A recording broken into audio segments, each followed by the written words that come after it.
Sebagai kampanye praktek baik dalam perspektif sosial kultural dalam pendidikan Indonesia, berikut adalah penerapan scaffolding pada Zone of Proximal Development dalam pembelajaran IPA terpadu di SMP Negeri 25 Banjarmasin. Praktik baik ini akan dimulai dengan penjelasan mengenai perspektif sosial kultural dalam pendidikan di Indonesia, berlanjut pada Zone of Proximal Development, scaffolding, informasi umum, rencana intervensi penerapan scaffolding pada ZPD, penerapan scaffolding pada ZPD, kesimpulan, dan yang terakhir adalah daftar pustaka.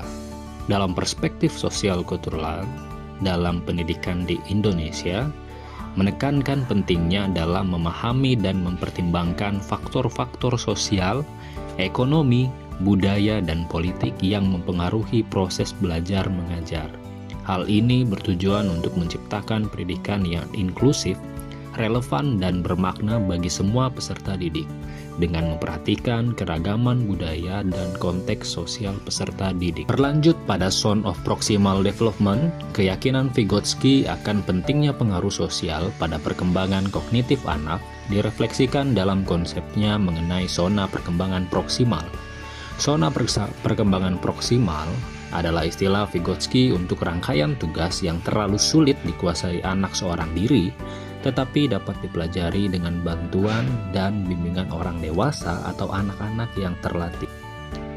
Sementara scaffolding adalah pembelajaran sosial yang menyediakan banyak sekali dukungan kepada seorang anak selama tahap pembelajaran berlangsung, dan kemudian scaffolding dilepaskan untuk melihat kompetensi anak, apakah mampu atau tidaknya melanjutkan pembelajaran tanpa bantuan.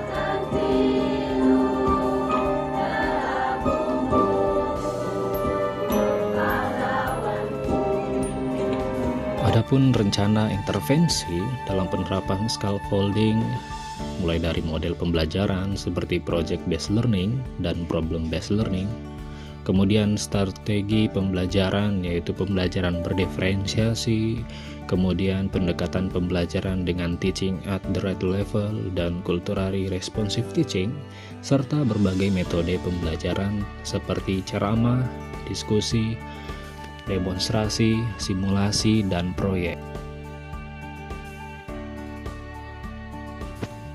Berlanjut pada penerapan intervensi yang telah dilakukan mulai dari ceramah, demonstrasi, video, simulasi PET, pemberian konten, LKPD, poster, model 3D, kuisis, hingga flashcard.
Sebagai kesimpulan dari hasil praktik baik ini, di mana hasil penerapan scaffolding pada ZPD peserta didik dalam pembelajaran IPA dapat disimpulkan bahwa strategi ini terbukti efektif dalam meningkatkan pemahaman, motivasi, dan kemandirian belajar siswa.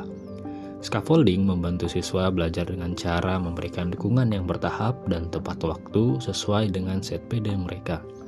Hal ini sejalan dengan perspektif sosial kultural dalam pendidikan Indonesia yang menekankan pentingnya memahami dan mempertimbangkan faktor-faktor sosial, ekonomi, budaya, dan politik yang mempengaruhi proses belajar mengajar.